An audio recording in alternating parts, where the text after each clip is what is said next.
Мен бүгін расмий түрдө министрлер кабинетінің төраға орынбасары катары мүмкүнчүлүктөн пайдаланып, урматтуу депутаттар, мен дарегиме айтылған сынды мен кабыл алам.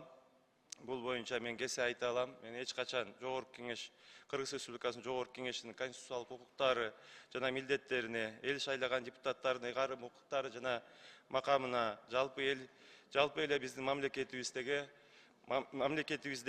элдик бийлик демократияга шектик келтиргенге укугумда, ниетимде жок болгон.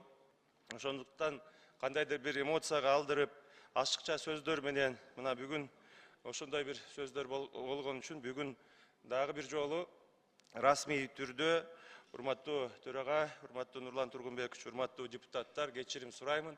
Буга чейин билесиздер, каникул учурунда бир канча массалык маалымат каражаттарында дагы кечирим сурагам.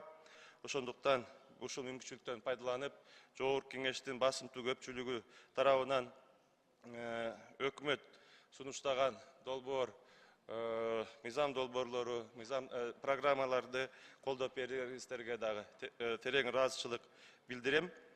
Анан албетте бардыгыбыз ушундай конструктивдүү иштейбиз дегенге дагы мен ишенем, дагы өзүм да сөз кылам.